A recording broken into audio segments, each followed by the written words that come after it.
No, it's downtown. I had to take one of my daughters to emergency room. I don't. It is. It's bad. All right, so no further ado, we'll call the meeting to order. And we'll start with roll call.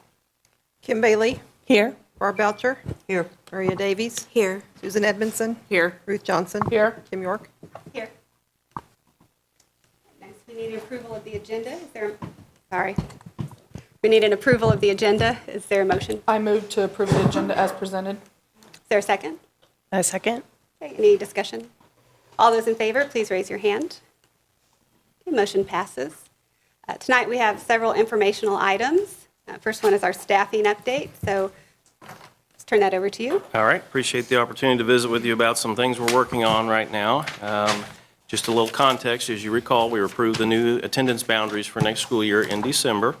Then with that information in place, we could go about finalizing our student file set in terms of which students are at which school and get those enrollment counts projected forward. And we're pretty far along in that process to where we're pretty confident we're close on our student numbers where we expect them to be, which translates into how many sections we need at each grade level and so forth and so on.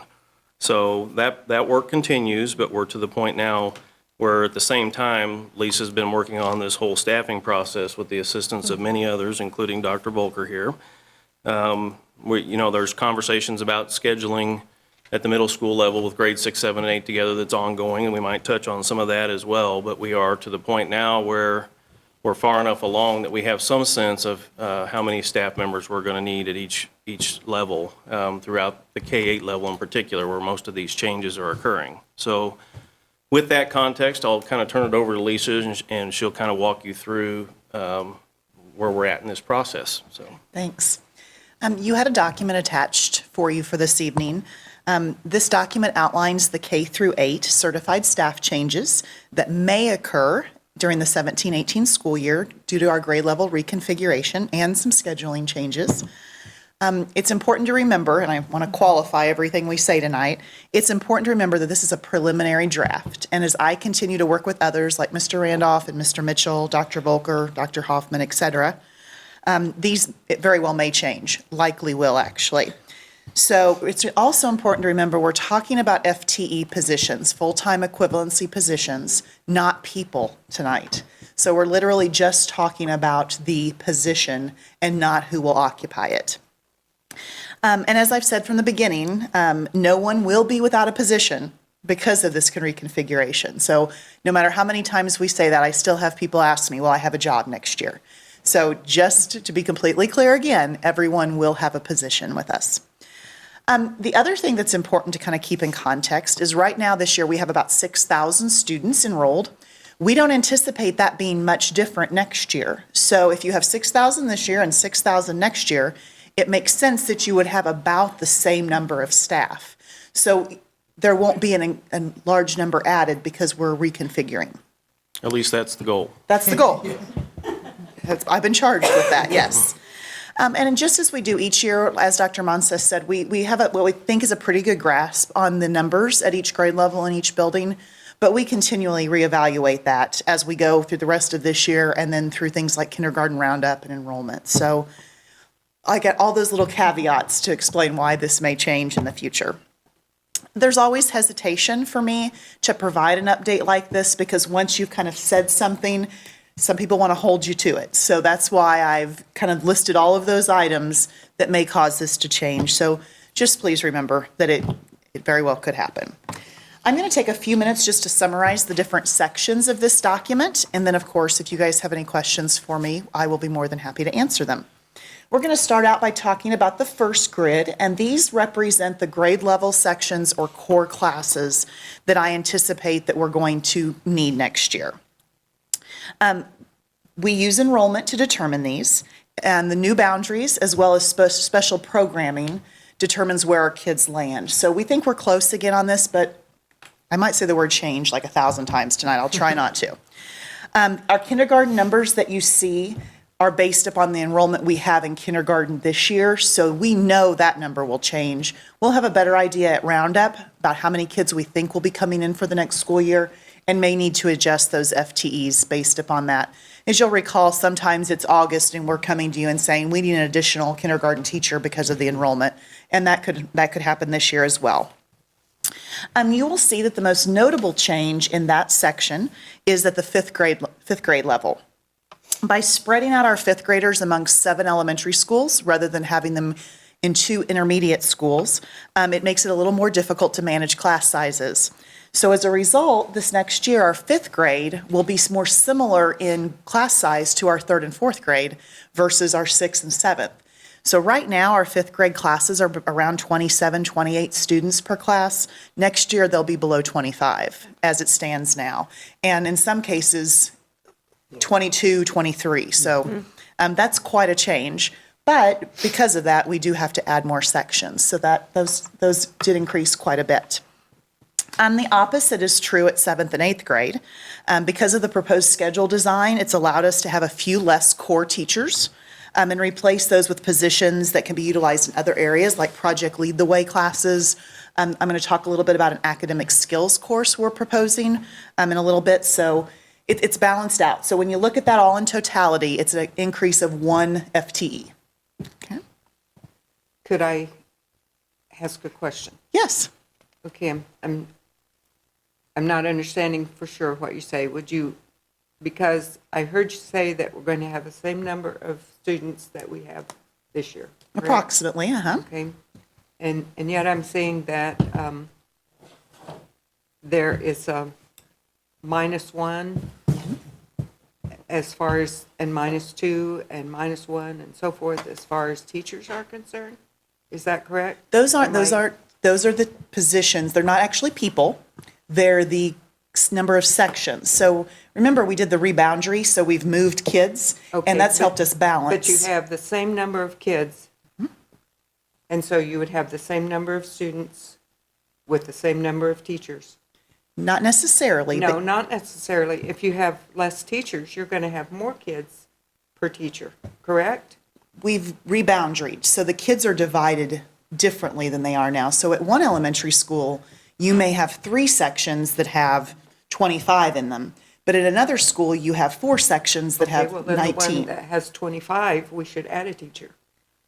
Right. It might be important to note that we started this with some very set class size parameters when building these sections and kept fairly close to those parameters, which in our district are, I would say they are a good and solid class size. So we're not. And Dr. Volker, on the class sizes, if I recall, was it 4 years ago, we went through that process of identifying class sizes? We went through the Right. process of what we would like to be, would be our, Yes. kind of our ideal. We compared it to the state of Missouri and kind of came up with our plan. And so when you talk about the guidelines, I mean, that's what you're working from, is what we worked through 3 or 4 years ago. These numbers, Barb, are more equal, I guess would be a better way to say it, because we've redistricted, so the kids are more evenly distributed. You're not going to have one school that has really high third grade numbers and another that has really low. It's even things out. So those ones, or those 1 extra sections here and there. Okay, here's an example, the K through 6 reading interventionists. We're still going to have 6th graders who need reading intervention. And we're taking away a reading interventionist. Is that what I'm seeing here, or am I misunderstanding? Right now, we have 6 elementaries and 2 intermediate schools for a total of 8, and that's what that first number is. Next year, we'll only have 7 elementary schools, so every elementary will still have 1 reading interventionist, just as it does now. But you're going to have another grade level. And so you're going to have more students needing intervention. And so are we putting more workload on our reading interventionists? should or what? have. Go ahead. The number of students per grade level collectively across all 7 elementary schools is still roughly the same. So what we've done is rebalance the load for everybody across those 7 schools. So I think even though in one building it may be a little higher or a little lower than it was last year, the idea here is that they're going to be more balanced across the Just grade for level. example, we currently have an elementary that has over 500 students. And that reading interventionist, that one, serves that population of 500. Well, as we move forward, that population will go closer to the mean of 350 or 60. And those kids will have been spread out evenly across those 7. So I don't think the reading interventionists, even by adding the grade level, will have a greater load. So we're adding a grade level, but kids from other grade levels are coming out. So Yeah. actually, the enrollment goes down at those We at those think it will buildings. they'll be able to serve those students. In fact, some buildings that were really high, with just one reading interventionist, really are going to have fewer students and probably be more able to work with them on that level, even though we add the grade So level. Al, are you because saying any given building, the population, is that the word I want to use? For student that population. building is decreasing due to the boundary change because we've spread those students out over more amongst more buildings? elementary schools? Here's how I would say it. The range right now is 230 or 240 at Shoal to 500 plus at Creekmore. So it's a huge range. Next year, we're anticipating it being in the 330 or 40 range to 450 range, a much smaller range. At per any school, given building? At any Yes. given But we school. still, Okay. in total, have the same number of students, correct? Isn't that what you said? Total in the district. Total in the district. district, Right, overall. not in the K5 But we're will have moving- less than K6 did this Okay, year. so we don't have the same total number of students in K through 6. In K through 6, but our 6th grade will be served at the middle school. the middle schools. So our K-5 reading interventionists, their student population that they just use, for example, Creekmore, that reading interventionist will have far fewer total number of students to work with. Now, you know how reading interventionists work.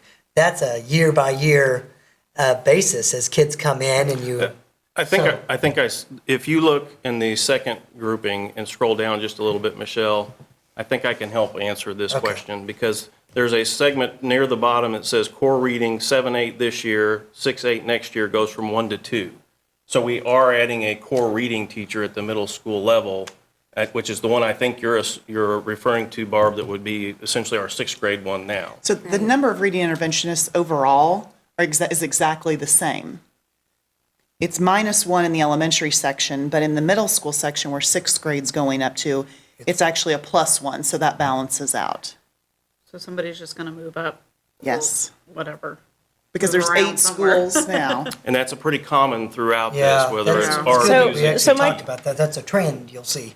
So an overarching concept is, are you, with all of these divisions, are we making huge changes in that some teachers are going to have to carry a much heavier load, or are we evenly distributing it and it's going to be about the same or better with not just teachers, but reading specialists, everything we offer? That was the goal in doing the boundaries, in addition to the grade level configuration, was to balance our elementary schools. We've been able to do that. So I would say about the same or better. Thank you. Certainly not more of a workload. So it's either the same or better Yes. across the board, whether it's a teacher, reading specialist, any of the services we offer. Be a little, Ish. it's more even. It's More more, even. yes. I wouldn't necessarily, because again, Shoal has fewer than 250 students, so to the extent it has a full FTE for some duty, Right. it may or may not be Even. less. But again, that's going to be, those students will be at Bridle Ridge next year, Right. so it's a different configuration. Okay. Barb, I'd be more than happy if you want to come in and we can sit down and look at kind of the bigger picture. Thank you. Okay, I was mentioning the 7th and 8th grade, and then, so overall, again, at the present time, we're anticipating adding a 1 FTE at the core or grade level sections, okay? Elective classes is your next section, and you will see that in this section overall, we're estimating an additional 5.5 FTE for elective course offerings. Most of the decreases are offset by an increase in the same area. So you'll see that if it's a -1 in art at one level, it's a +1 in art because our 6th grade is moving up to the middle school. So it just kind of balances out as you go through. You'll notice that we anticipate increasing the FTE dedicated to Project Lead the Way type courses by 4, and this will continue to support our efforts to encourage STEM courses at the secondary level. We want to ensure equitable programming at both East Middle and South Middle. We're expanding those offerings to include a biomed course called Medical Detectives, which will be a stepping stone to the biomed course, Project Lead the Way, which I think you're going to talk about a little bit later at the high school level. The opportunity to do this has been created by the design of our middle school schedule and allowing us to reallocate current FTE. Again, although this says we're adding 5.5, it's been a shifting of people, and you'll see at the end the overall increase that we're looking at. Just one comment about the Project Lead the Way. If you recall, last year when we started through that process, we laid out a multi-year approach where we would add sections and offerings each year as we move forward. So we're trying to capture that in this design as well at the same time. Another change that you'll notice in this section is an elective class called Academic Skills. This is a course that's being designed for 7th and 8th graders. It will be a course that they have all year long, every other day. That's what's going to be proposed in the schedule. Mr. Mitchell and Mr. Randolph discovered this concept when they were visiting Moreland Ridge Middle School in the Blue Springs School District. They were actually out there visiting with the school because of their excellent math achievement scores. And this was one of the things they picked up on while they were there and asked a few more questions. Essentially, this class will support the core subjects by covering learning targets that do not necessarily get covered at the depth we would like them to in the regular classes because of all the other curriculum and learning targets that have to be covered. Also within this class, they're going to cover things like counseling and career education. So the counselors will push into this course to do those kind of things. Character education, cyberbullying, study skills, test-taking strategies. So it's going to encompass a lot of different things, but provide more of a depth, and it partners with those core classes.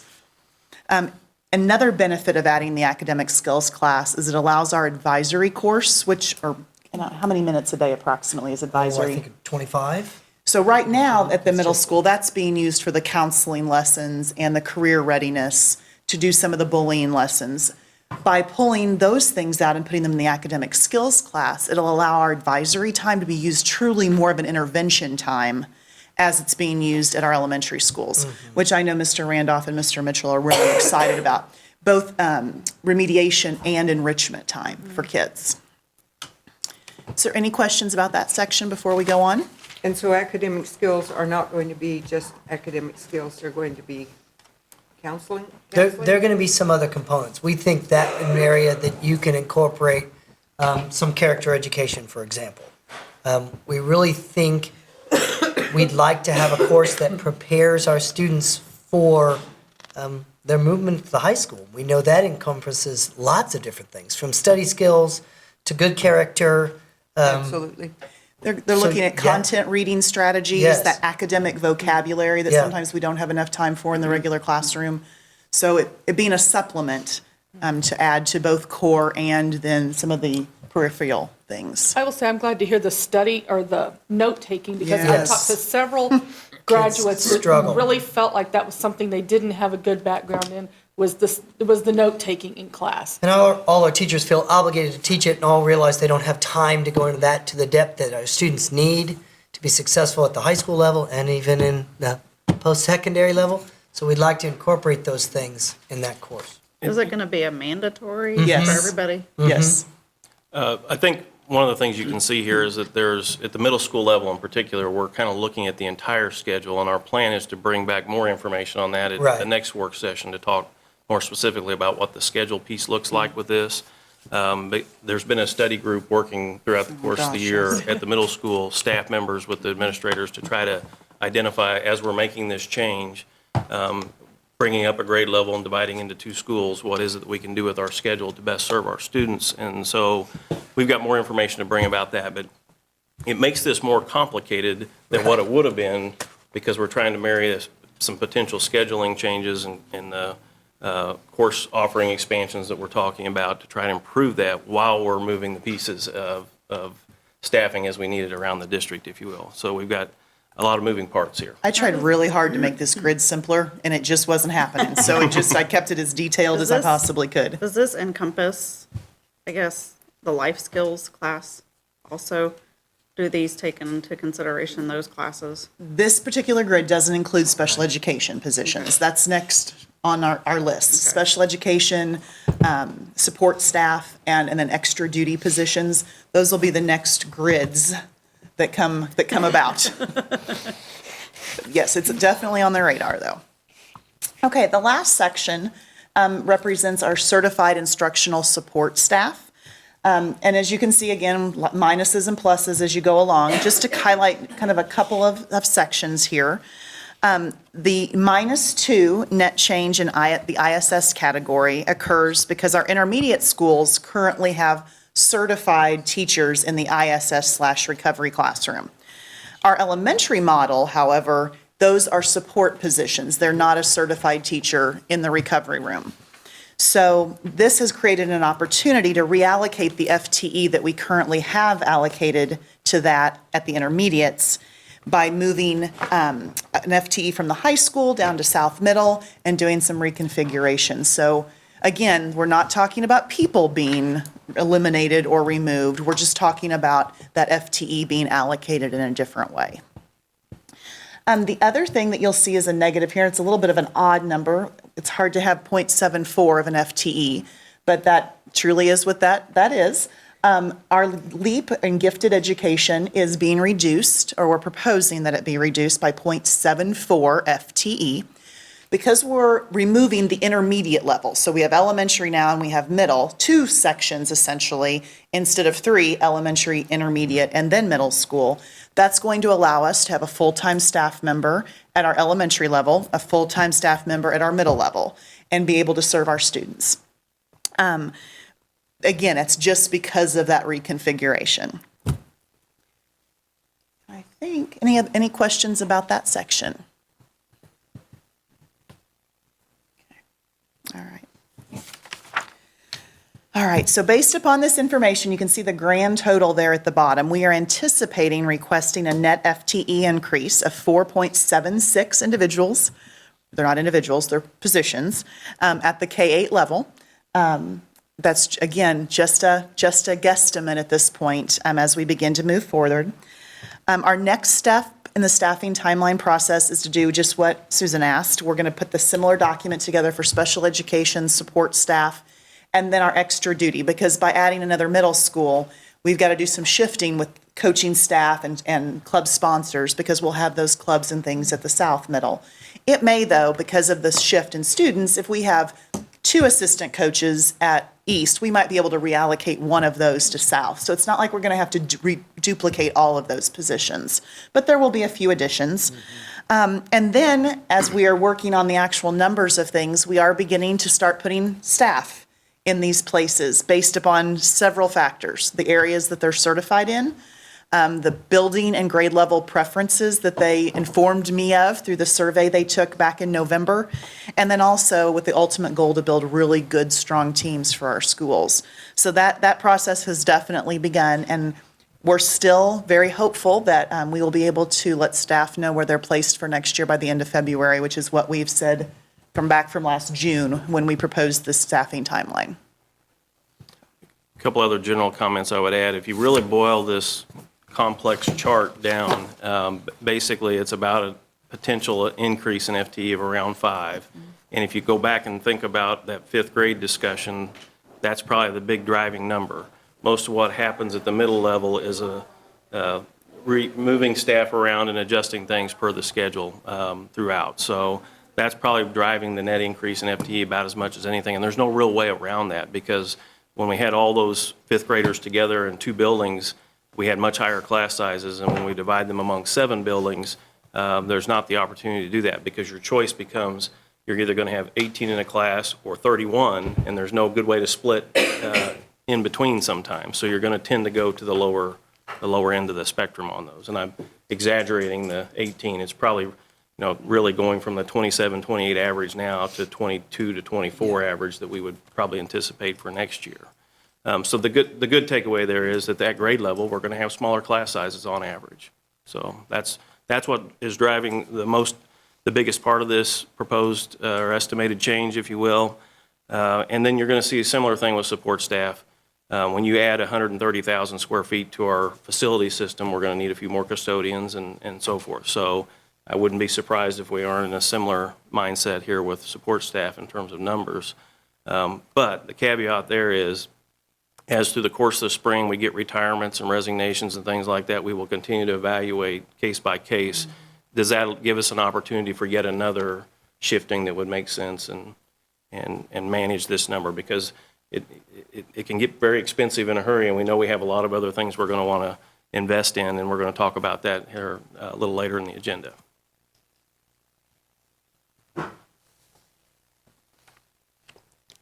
Any other questions for us?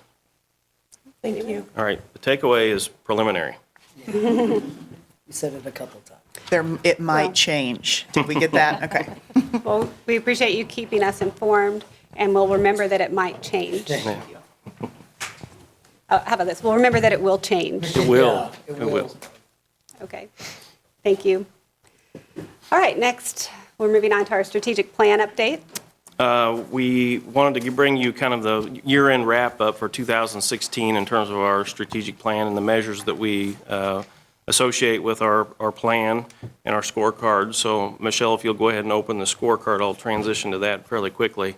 Ruth Johnson and Kim Bailey serve on the committee that reviewed this information with us in the late fall after we compiled it all. And the cabinet team is the rest of the strategic planning committee, if you will, as far as the district level committee.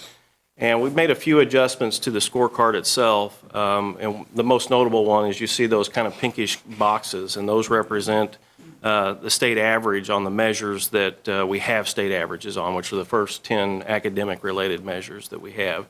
Just to give you a sense that our goal is the 7 level, which in most cases on our academic measures represents the state's 2020 target, and we were going to try to reach all those as much as we could by 2017, which is this year. So we're well above that state average in nearly every indicator. So you'll see some places where we're up a little and some where we're down a little. One of our learning things about setting up this scorecard was that when they change the assessments on you, it's hard to have year-to-year measures. And in fact, DESE's told us not to compare year-to-year, but we already had the goal set, so we're still doing that, even though we've been advised maybe not to do that so much. So, and we talked about in October, our November work session about our academic achievements. So this is not necessarily new information in total in those upper areas. So that gives you a sense. And an example of another measure that changes the ACT, when we set the goal, we were testing about 70 to 75% of our kids, as was the state. Now the state's testing 95 to 97% of the kids, which changed the average and changed the percent tested that we had our goal wrapped around. So we have left all the goal measures the same still at this point. Quite frankly, this far into our plan model, it wouldn't be productive to go back and revisit those. We are anticipating by next fall starting a new strategic planning process. So our general timeline is that we would talk about it at our June retreat in terms of how we want to go about that, and then do a lot of the work in the fall with the idea by mid-year we'd be setting up our new plan document for 2018 for 5 years. That's just a general timeline of what we'd be looking at. And why would we be doing that? Your strategic plan was written through 2017, so it's the end of its useful life, for lack of a better term, and so we'll be at the end of a 5-year window, and it'll be time to rewrite the plan. So They're designed to revisit them every 5 years. By state mandate, isn't it? it's not necessarily a mandate per se anymore. It was when in earlier versions of MSIP. Now, if you're performing at a high level like we are as a district, it's not quite the mandate it used to be, but it is good practice. And there are many things we have to report out on related to our CSIP or strategic plan. So it is an important tool for us, and really it guides the work of what we do in between board meetings and other action items that we deal with throughout the district.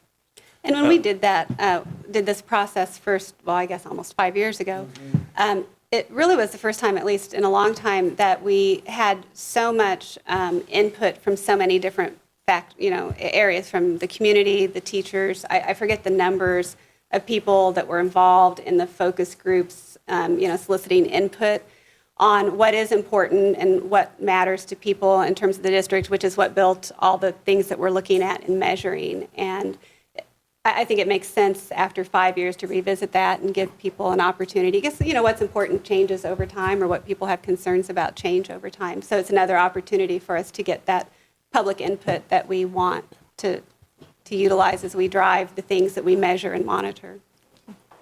And that's where my thought of it, at our June retreat, that's when we could talk about how we want that to look, and if we're going to engage somebody from the outside that can help do that work with us, similar to what we did last time or what the city of Raymore recently did with their Reimagine process. So that's something we need to start thinking about now, but my thought is we'd be doing that work most likely in the fall, and getting ready for 2018 as a startup for a new one. So we have one more year of data collection. We're going to do another collection through the course of this spring and early next fall with our assessment results. Just a few other areas towards the bottom half of the scorecard. If you'll scroll down, Michelle, just a little bit. Some of the personnel-related ones, the most important one has gone up significantly, and that's the staff feeling of value, which was a survey-related item that we shared with you back in June. That survey result has grown tremendously through a lot of different efforts of Lisa and others throughout the district, and that's important. But I think we're struggling a little bit on the hiring and retention side. We're not making improvements there as much as we did, and we can all speculate a lot of different reasons why. But I do think one factor is maintaining or increasing our wages to where we can be more competitive over time. So that is a long-term discussion that we need to continue to think about, but that shows up in some of the measures here.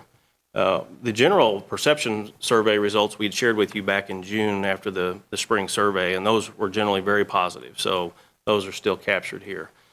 So the idea is that on average, you'd get to your goal at the end of the life cycle of this strategic plan, which would be a 7 average, and we're at a 5 average now. We started below a 4 when we started this process.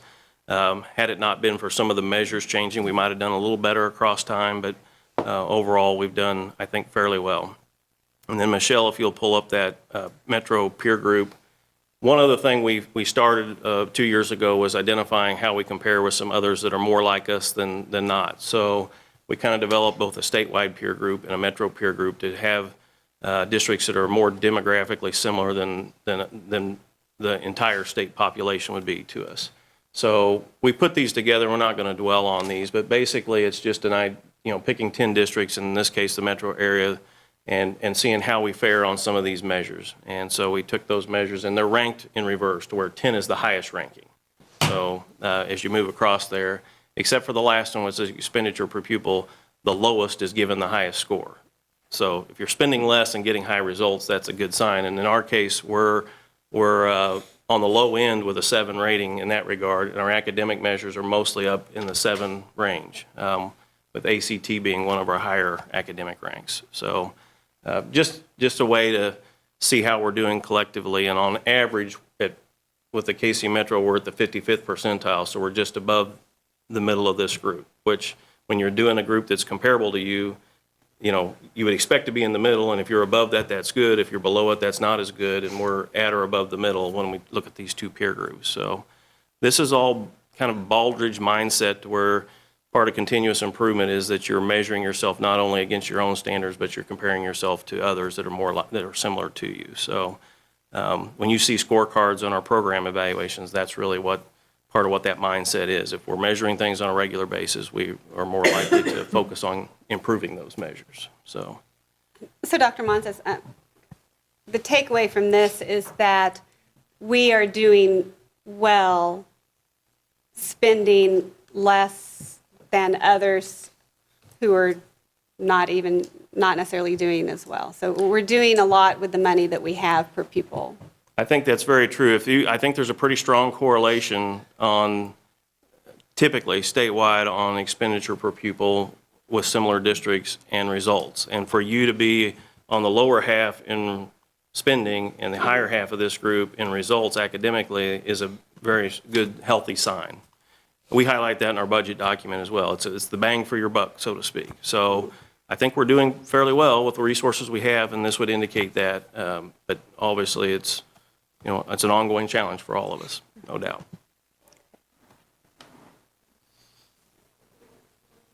Any questions I could maybe help answer? The executive summary of the strategic plan document was included here as well.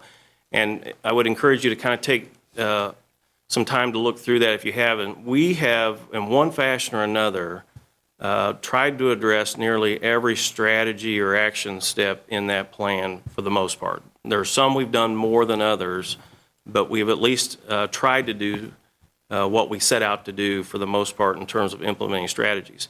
But I'll give you an example. It's in progress work. For example, one of the things we identified in there was expanding early learning opportunities. Well, we're finally going to get to that opportunity next year. So even though that was a goal statement from 2013, it's not going to happen until the fall of 2017 in any significant way. And that's an agenda item we're going to talk about. So that's one of those strategies that we had in there from its inception, and we're just now getting to it at the end of the plan. So that's an example. Any questions I could help with?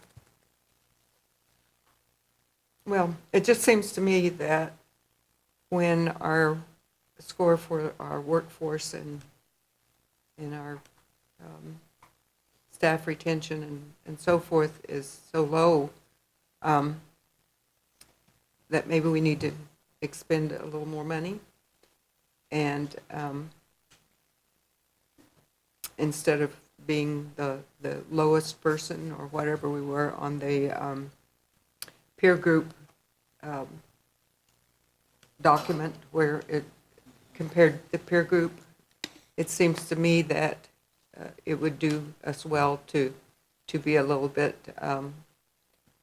to maybe not be the lowest spending district and to increase our teacher retention, the quality, and so forth, because sooner or later that's going to, probably sooner, it's going to affect our learning. I agree with Barb. I do know that we've kind of maxed out our budget on teacher salaries. So I know that probably the next step is to consider what a bond or what do we have to consider in order to effectively raise salaries.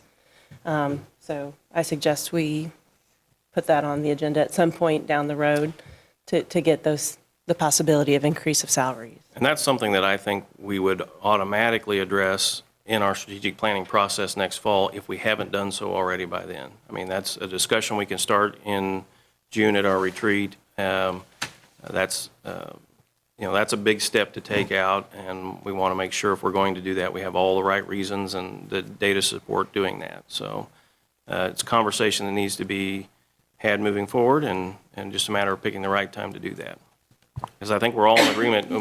The item we have regarding competitive teacher salary, within our 29 districts in the KC cooperating school districts, we're below half at the 41st percentile. What's happened the last couple of years, we'll pass a district, but somebody else will pass us, and we end up right back in the same spot. So I will share this with you. Our goal is to be at the 66th percentile, I believe, or is it? Yeah, I believe it's the 66th.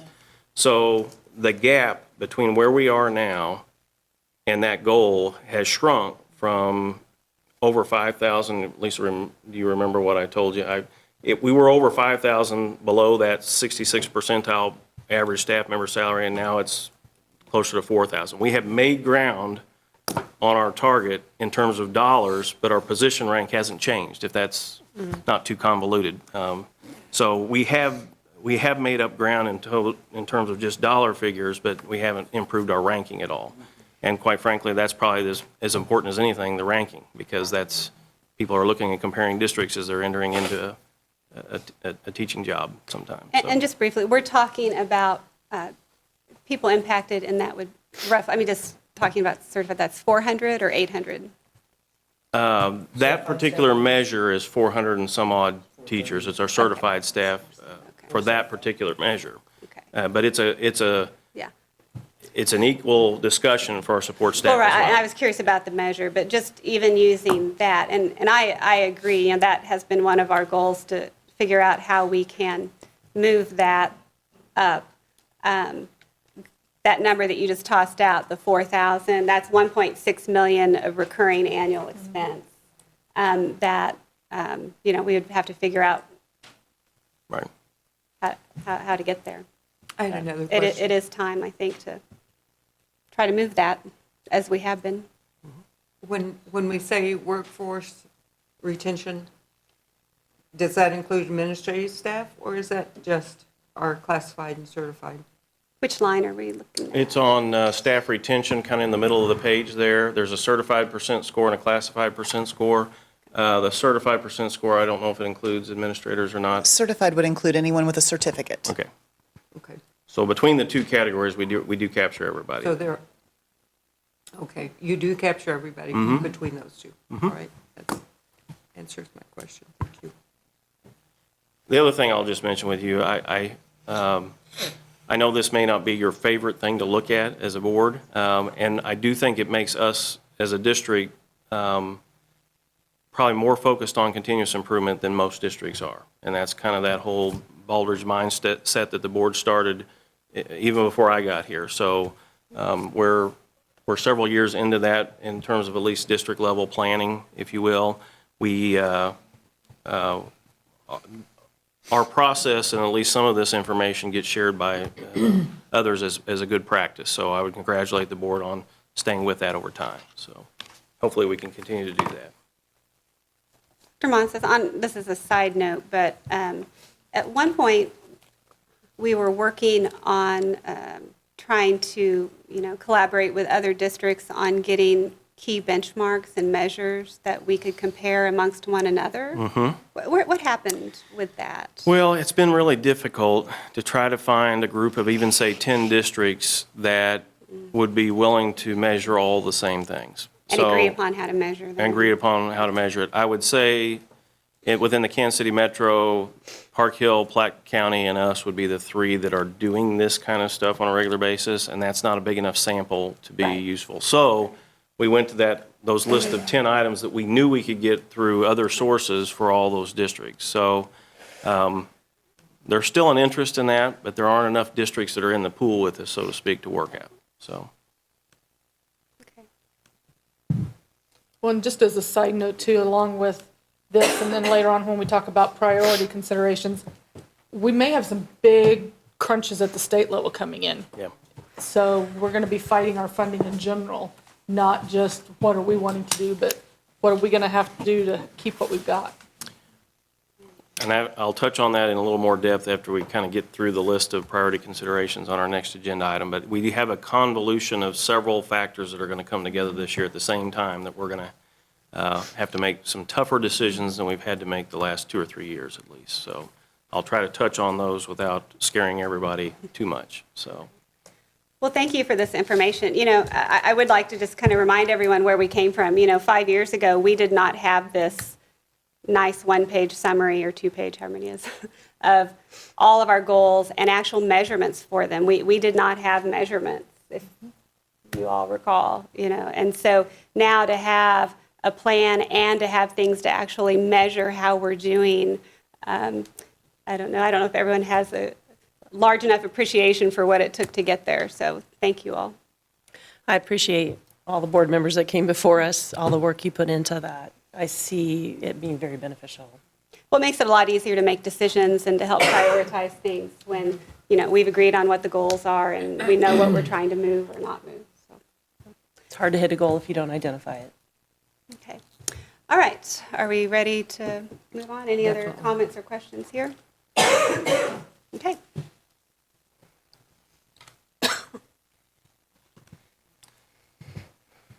All right, so the next topic is to discuss some of those priority considerations for next year. And it was intentional to have that discussion after we had some review of our strategic plan and where we're at in our progress overall as a district. So we put together what I think are a short list of some of the more obvious things that are going to be pressuring our budget or requiring us to invest in our district as a whole. And so Lisa's already identified the first one on the list, and that's whatever staffing changes come as a result of this transition we're going through. So We've already identified in our certified staff, there's probably going to be 4 or 5 FTE. And again, that could change a little bit. And there could be a similar number in support staff or something of that sort. So we've kind of talked about that with some detail already, at least to the extent we can, so we know that's out there. And so to the extent we add one teacher, that's that many dollars to support that teacher that aren't going to be able to either give a raise to our existing staff or increase our investment in early childhood or whatever other programming we want to consider moving forward. Our district as a whole, we typically spend about 75% of our operating budget on staff. So that's pretty fairly uniform across districts like ours. The next group is that transition-related stuff that's not staff. And that for this year is a unique item in that we're going to have a lot of one-time things that we need to address as it relates to building our budget this coming year that aren't necessarily staffing items. They are capital improvements, furniture, equipment, supplies, just buying uniforms for South Middle School so that we have another set for our new school. Just some examples of what we're going to need to do. The biggest part of that list we'll have in front of you next month at our work session with our capital improvement list.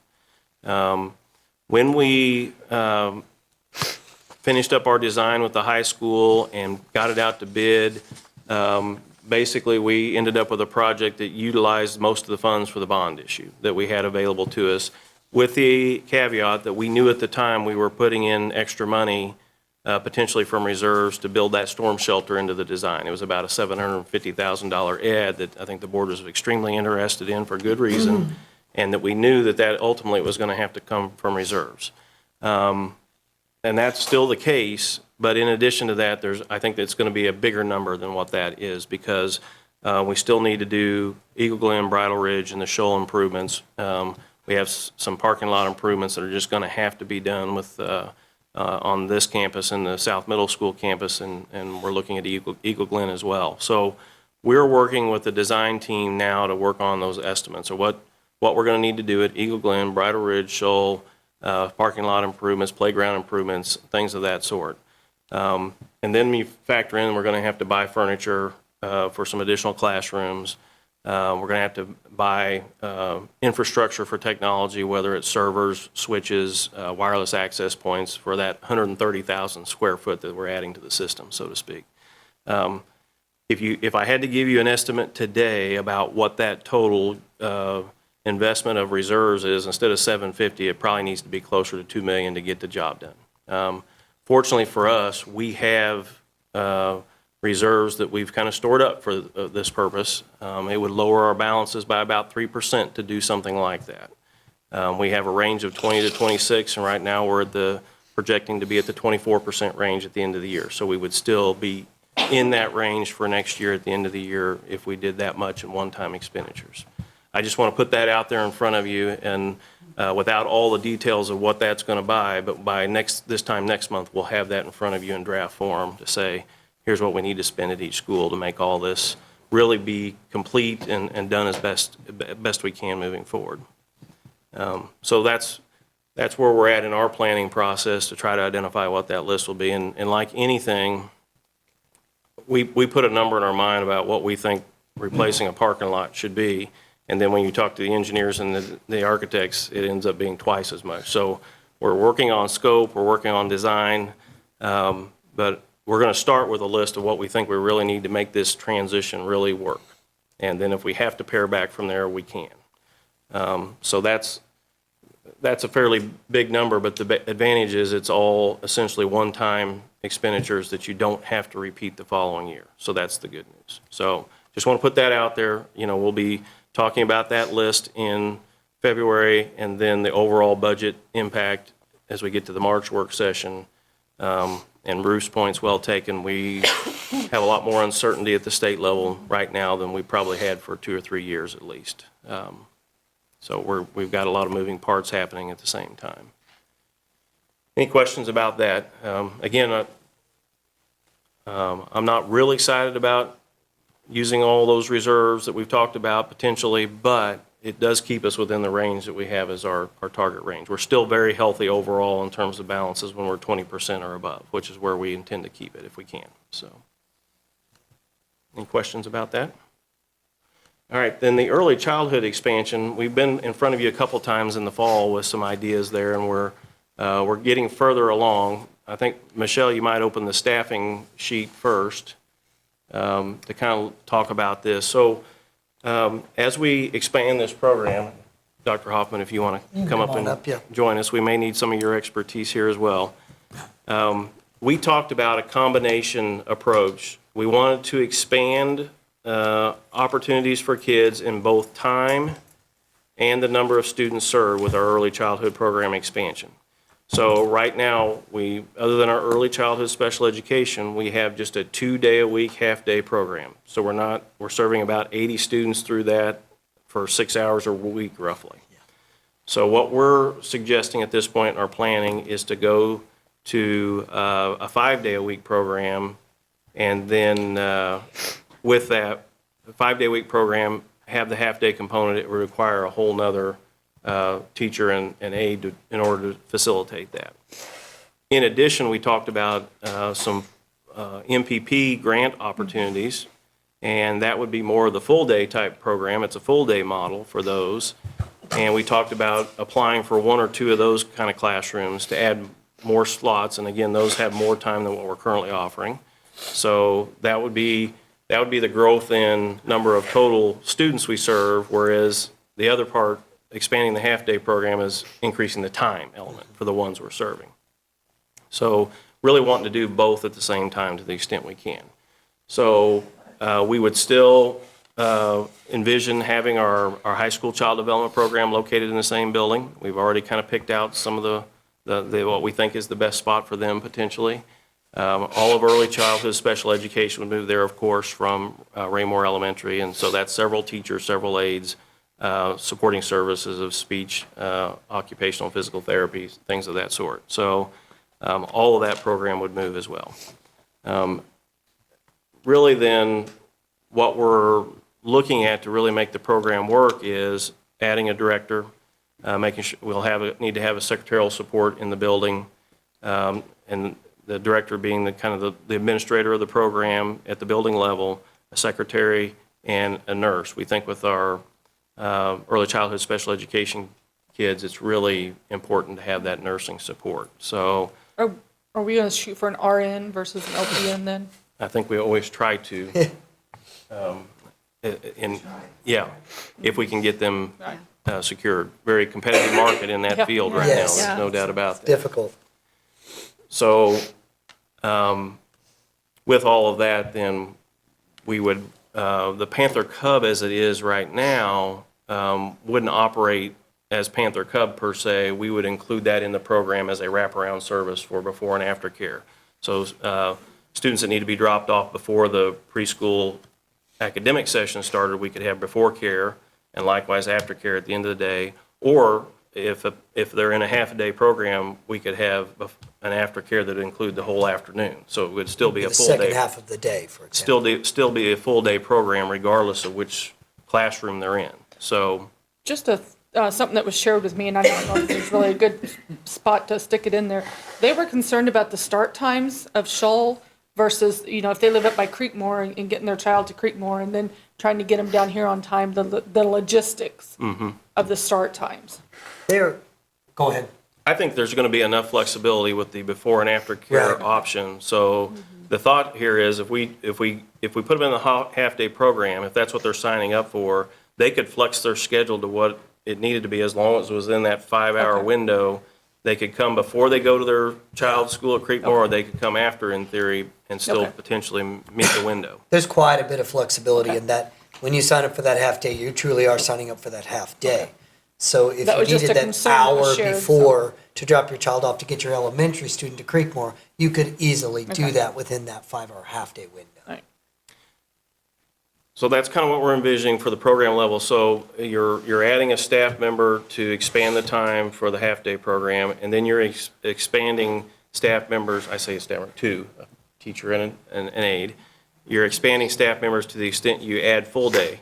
The unknown here right now is the MPP program and whether or not it's going to be available and when it's going to be available. It has been hung up with some of the change dynamics that are going on. There are some federal dollars involved that are being moved from the Education Department to the Health and Human Services Department, so the status of that program is kind of up in the air right now. So we're doing an interest survey now at this point in time. I'd shared that with the board previously in an update, and we're trying to collect some interest data to see what the interest level is. We're Currently have a 350 responses. okay, so we're collecting. We're collecting that right now. Trying to get some good sense of what the true interest is out there. Michelle, if you want to switch over to, And Dr. Monson? Yes. Did we not get some MPP money or not? we have not applied for any or received any We in my haven't time applied for here. it. The, Okay. the grant's not available yet It's not to open. apply. I think Yeah. we got some. Not if we had, it would have been a long time ago, but I don't believe so. Not that I'm aware of. Okay. But our current grant isn't open. The current grant window isn't open yet. We're hoping they open that. There are funds available, but Okay. that we're waiting on. That there was a grant available last year, and we applied for it, but I was thinking wrong. I think we had some discussions about it. We never got to the application stage. Somewhere along this line as well, when talking about interest levels, I had several people reach out that were concerned that in past experience, they did not feel like their student was ready to enter kindergarten, that they weren't aligned. Our pre-K and our kindergarten weren't aligned enough that they weren't ready any more than anybody else with coming out of our pre-K and going into kindergarten. So I think letting our parents know that we are working on that more now, and then that alignment will be there, I think will be a critical thing to get out there and let them know. I think one of the biggest things is the time. In 6 hours a week, it's hard to make Yeah. substantial progress in such a limited window of time. Sarah, are these half days, are they going to be, because I know now they're set to like, you get 2 half days, like 3 or 4 hours. It's been a while. Right. My 3 middle hours. school. 3 hours. It's the Yeah. last one I had go through it. Right. It's like 3 hours, like 9 to noon, and then they have like a 1 to 4 or whatever it is. Right. Or is that half days going to be the same, or are they going to be, are you saying they're going to be different? Well, the core academic part of it with the certified teacher would still be in those 3-hour blocks, or Okay. if it happened to be the full day program, a 6-7 hour block. Yeah. Okay. But what we're talking about is putting the wraparound with it, so there's a 5-hour chunk of time that they could be here, so it's more convenient for Okay. parents who are working to Gotcha. do a flexible schedule versus just being that narrow 3-hour window. Okay. So we'd have Gotcha. some before care to make it flexible, or they can leave them there all day under this concept. Okay. Shall scroll down to the bottom page of that if you don't mind.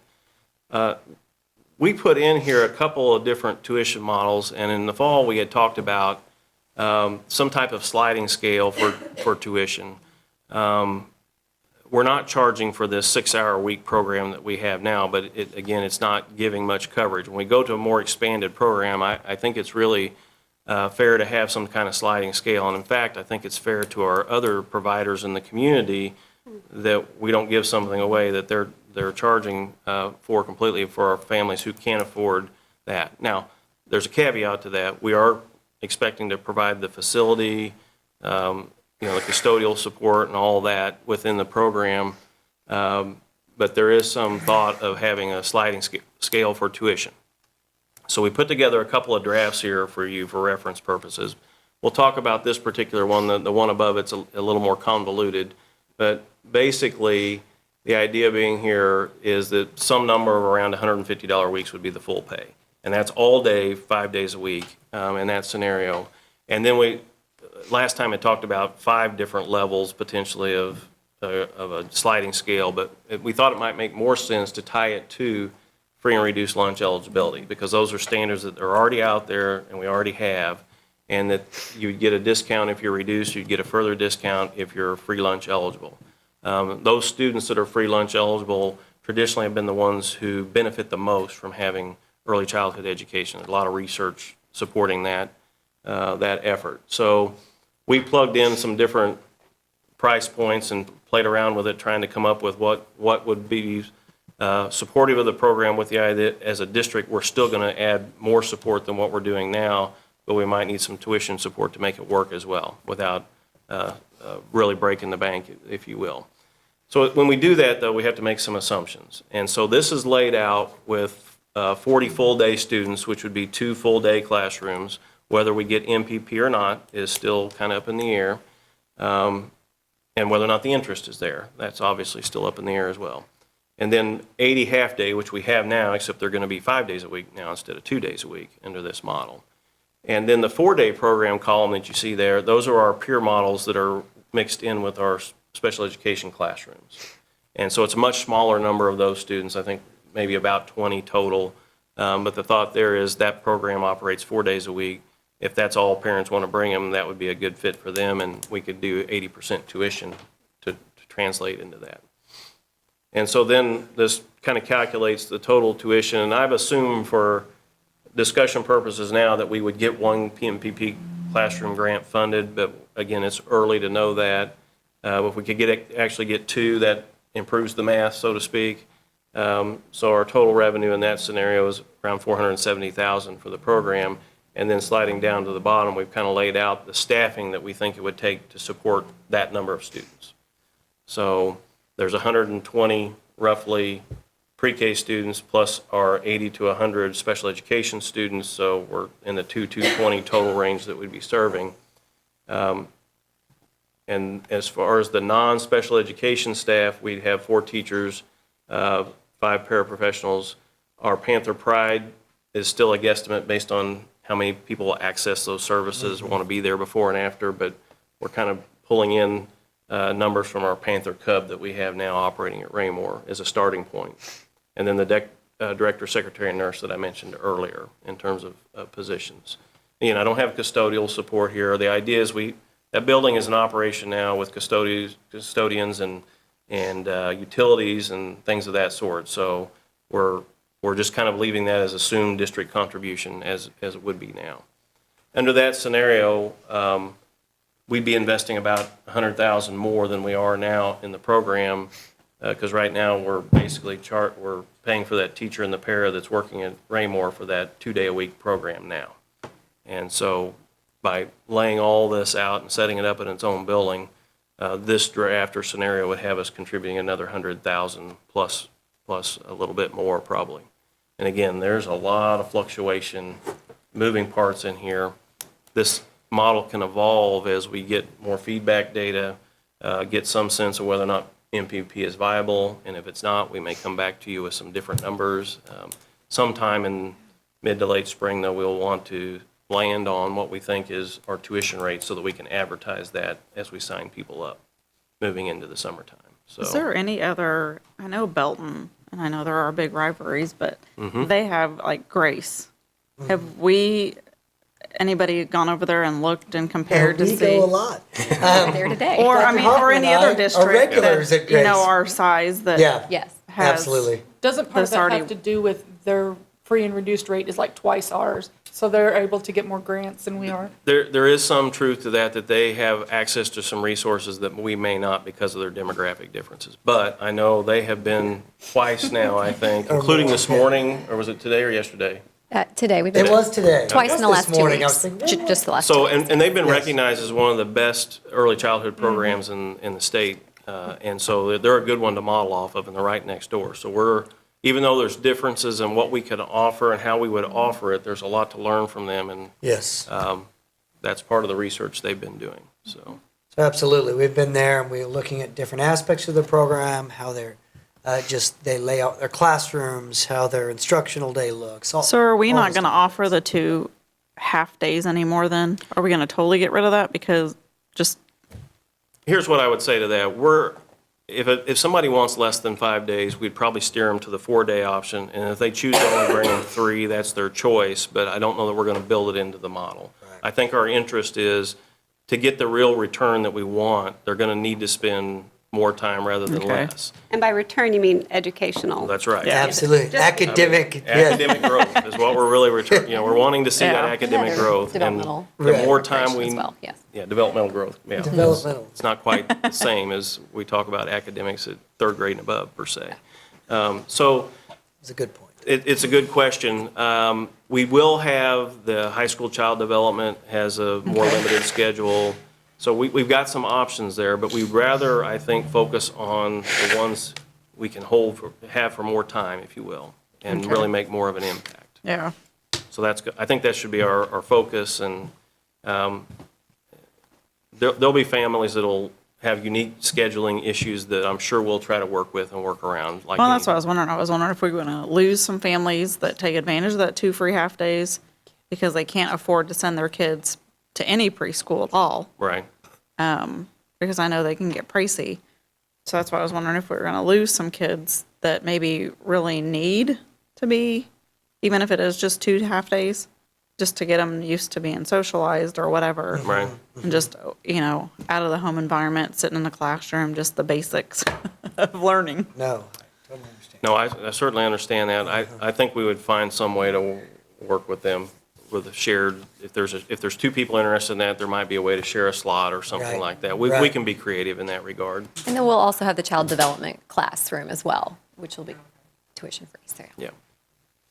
So any heartburn in terms of the idea of the tuition model and the sliding scale that we presented, and/or the fact that we would be investing some more, the question is how much, and we'll refine that as we go through the next 2 or 3 months. Any big questions that come up? One additional layer, and there's another chart just above this one that has a little bit different dollar figures. There is an opportunity for some families to get assistance from the state for childcare, and it's folks that are working but maybe not making enough money to really truly work and be independent with their daycare needs.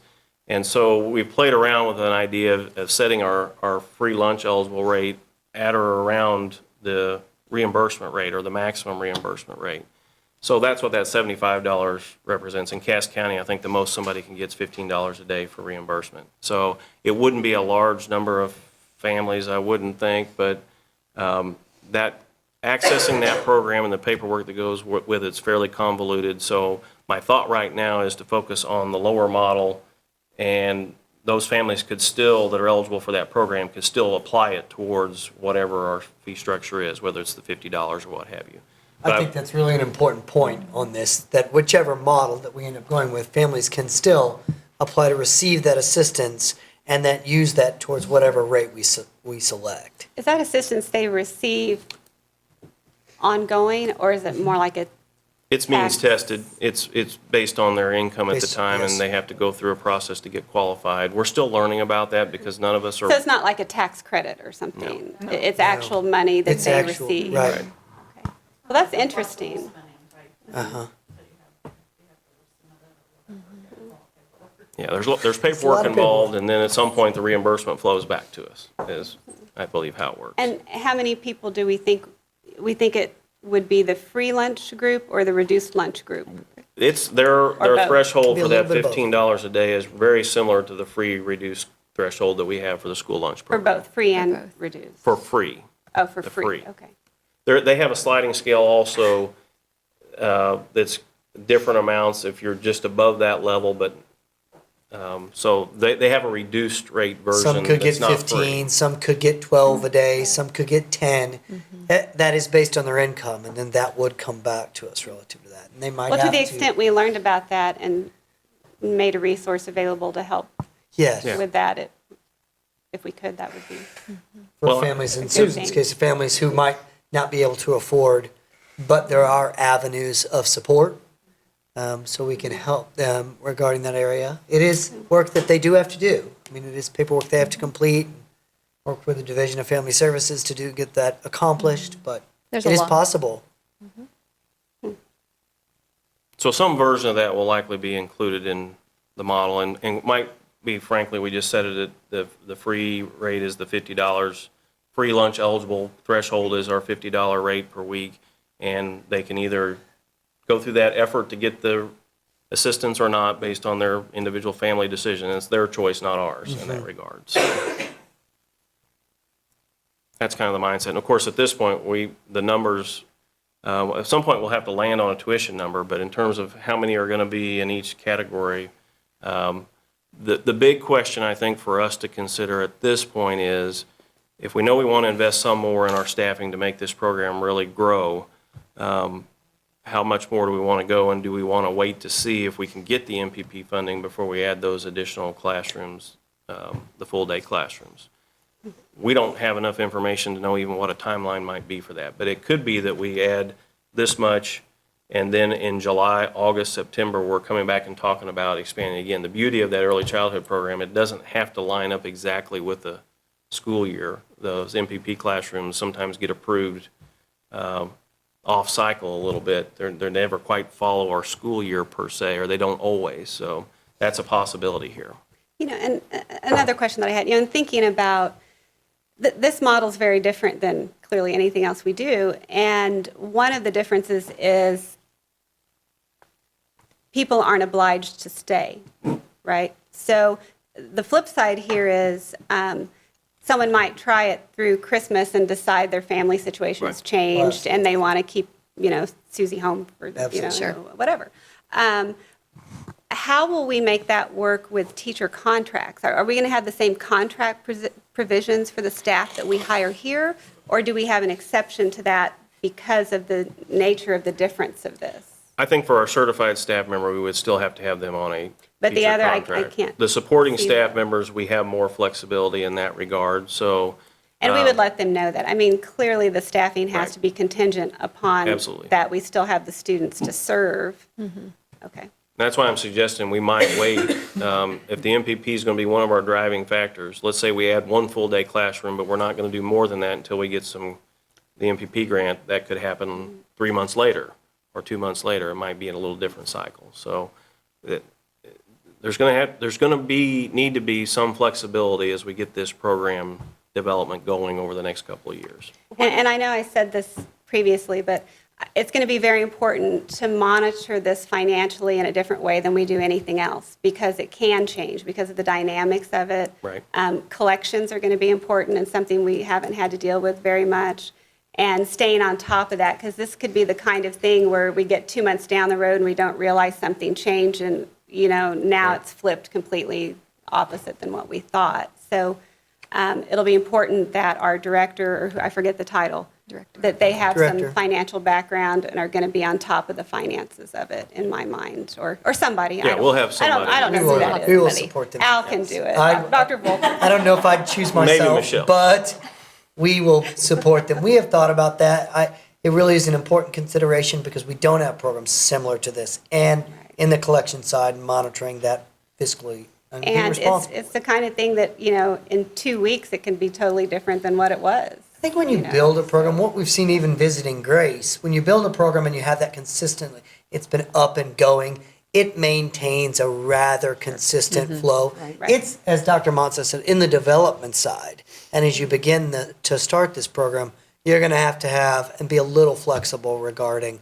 we have this position, this class isn't quite full yet, but we see it fill it. And in talking with the director at Grace as well, they see that. And kids roll into the class, and by late September, the class is full and stays full the rest of the year. But just because of the nature of early childhood and the flexibility that families do have, it's not exactly like, okay, here's the first day of school, all your kids are there, as the school age program. Yeah. What is our timeline for hiring a director? It's a great Great question, perfect lead-in. If it's okay with the board, we'd like to go ahead and post that now. I mean, we're to the point now I was where gonna that's. say, and I what would is our assume they would job have a lot of descriptions input on and- some of it. Right. We've worked on that as well, and Yep, we've worked on the job description, we worked on the expectations, all of that. I think we're ready to go as soon as, So are they gonna have like previous early childhood and that would be the maybe hope. some financial? we'd like him to have administration, at least have that degree, but have experience with early childhood setting. Now, does this align with, I mean, the salary, does it align with other director positions we've within? studied that, and both within director positions in our district and directors or other titled persons that lead early childhood programs across the state, it's all over the map. So Okay. we've tried to make it more comparable to what we think job duties and salary ranges are for comparable positions within our district for the most part. So I was So gonna is say, this- does this kind of align with like a principals and system It's principals and? More of the assistant principal level, a step Okay. below what our elementary principals would be. So are they certified like Yes. our Yes, teachers are, yes. that we have Yes. to do all their, Barb, help me with the terms of when they get paid the extra stuff that we have to pay into for them. Oh, yes. Oh, it yeah. would be The all of retirement that. and all of that Absolutely. stuff. Okay. Yes, as our teachers are in this program, I think one of the advantages, one of the things are, as a parent in the community, that you're sending your child to receive Right. from a certified early childhood teacher. And then Right. we'd expect our director to be extremely knowledgeable so they're able to support the teachers in that role. So, yes, absolutely. And so who will they work with to do the aligning for the curriculum? Well, I think Dr. Hoffman. she is, and has experience already at Raymore, but I really think that through our curriculum process, we've already begun, if you want to speak to that. Absolutely. So we have the staff, the teaching staff that is just like at K and on up, we have those individuals involved in the writing and the alignment study. And so we've been, just in my last year and a half, we've been going through a process that really does look at alignment all along the way. And then we Yes. revisit that too, because, Right. yeah. We think that's a key. I mean, this is going to be advantageous for us as academically, as our students progress through. We want it to be very aligned. We want them to be prepared. Right. Yes. We see this as a big stepping off point for students. Well, and parents are going to have to understand too, this is our first time doing this big program. So I think parents are going to be understanding if something, weird happens or, goes amok, I guess. We're going to work hard that it That doesn't, but we're, things well, happen. it is a new program. And, Yeah, it is. so things will happen. Hopefully it all runs smoothly and, Yeah. all the kinks are worked out before we open the doors and say, here you go, you Yeah. know. But parents who are in the district already and have seen, us working at it and trying to get everything worked out, hopefully they're pretty understanding that something may happen and we hope it doesn't, but, they're flexible too. But along the same lines that Kim was saying about, at Christmas time, somebody pulls their kid out. If we have a waiting list, we're going to be able to fill Right. that spot Right. pretty quickly. Hopefully, we don't have to have a huge, long waiting list, but Right. we'll be able to fill that spot. To me, it would be kind of no different if a student moved out of the district at Christmas or whatever, or at the end of a semester, and we Right. still have to have those teachers to teach the kids that are still there. Our experience would tell us, and you can look at our early childhood special education as an example, and I've experienced this in my previous districts as well. It's not uncommon with early childhood programs that at semester you're adding a section or a classroom. We just did that, or trying to do that with early childhood special education because your numbers grow as more kids get to age 3 and they get identified and so forth and so on. It's very common in districts to add that at mid-year. And I think we're going to have a trigger in mind in the future when we get to a certain number on our waiting list. Well, how big does that number have to be? Does it have to be a full classroom of 18 or 20, or is when we get to 15, we go ahead and start the process knowing we're going to have 18 to 20 by the time we get to that point? So I think that's more likely to happen than we are to lose enough that we'd be talking about reducing a position. I think in the short term, the demand's going to be there to grow it more so than. Maybe this is already on here and I missed it. Are we going to have kind of the same, I know we're going to have paras, but are we going to have the occupational therapy and stuff like that? Are we going to have a person designated to that building, or are we going to have a rotating It's- part-time? I guess it's based off kind of off needs. Yeah, Right, that's what I was gonna say. caseload will drive it. Yep. And so for the most part, our early childhood special education program will move largely intact from location to location. Okay. So I would expect most of the same staffing levels and what have you, because Well, and the I'm just demand's hoping there we can now. catch some of these kids that really need Yes. the extra help earlier, because I have a son that didn't get caught early enough and now he's still struggling, but I'm hoping we can have some steps in place to catch some of these kids earlier that are showing signs of needing that reading interventionist and needing that extra, maybe not even a whole lot of extra help, but just enough to, Absolutely. Right. we can get them on the programs that they need to earlier to make them more successful later in school when they like to go to school. You really described the essence of what the program's about. Yep. Yes. Just right there. So I love the idea of this program. I love the idea of doing whatever we need to do to start moving it forward. So if that's hiring a director, even though we know that the overall direction is still pliable, so to speak. Yeah. But doing it without over-investing, given if we don't get the MPP and some of these strategies, or some of these options. So I say we move forward cautiously so that we can continue it rather than have to pull out of it. Yeah, and on the financial side, just to clarify a little bit, I agree with all the comments. You know, usually you're adding and you're filling slots, and we have waiting lists and all of that. I was really coming from a different perspective in terms of, so right now, can we scan down to the bottom of that page? I had to keep looking at pins. Couldn't get mine to call up. Okay, no, oh, I'm sorry. It's right there. Yeah, okay, so right now, just in these very tentative numbers, we're looking at a district contribution of 163,000, right? And 80,000 is what we're doing now. We so already- it's so an increase of increase. 80-some thousand. Increase. Yeah. Yes, increase Right, of okay. 80. So we'll get the survey back, we'll have some indications of better estimates of the numbers of people who might sign up.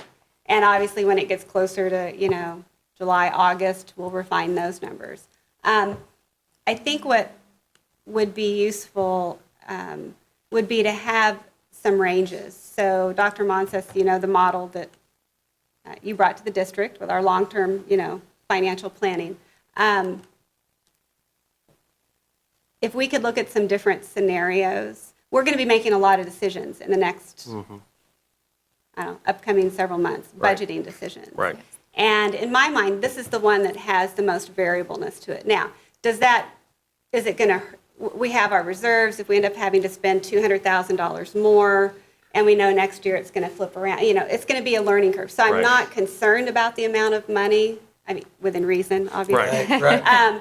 But from a planning perspective, I think this is the thing that has the potential to have the most variableness in it in terms of the impact on us. Right. And it would be interesting to see what that is. We have some fixed costs in there, we have some variable costs.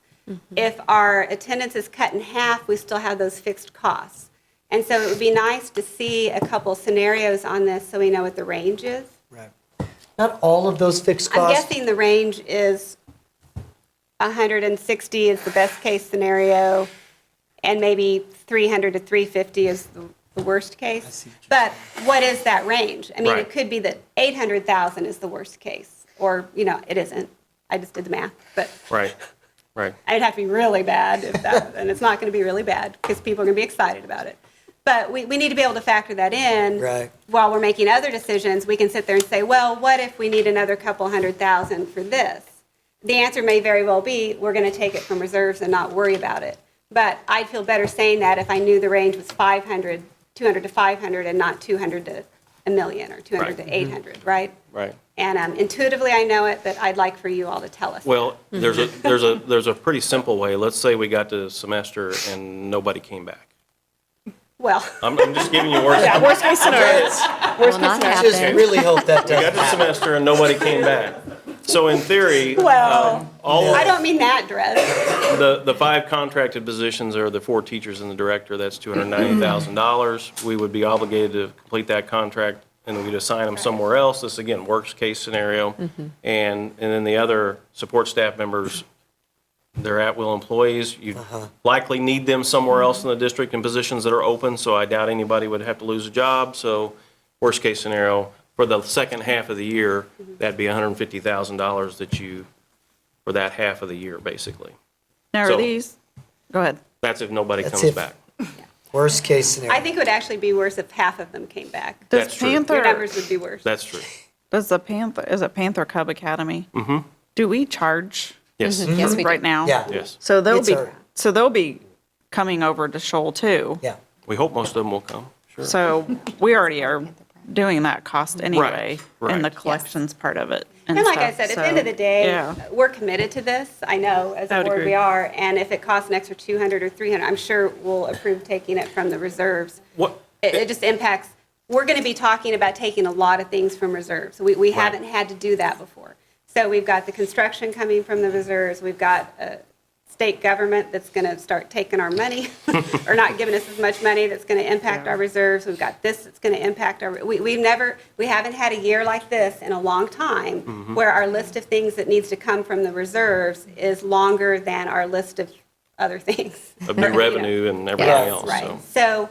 So, you know. Here's the it's different. context I would give you right now. From a planning perspective, what I would help me is to say, okay, if we're generally comfortable, based on the limited information we have right now, of about an extra $100,000 district investment, for lack of a better descriptor, in our planning process, we can kind of stay as close to that as we can and bring back some scenarios where we think it might vary from that.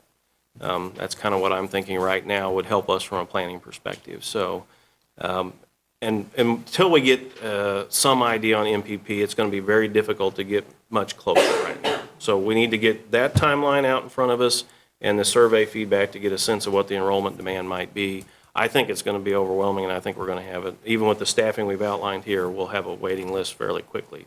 My suggestion, my thought I do here. too.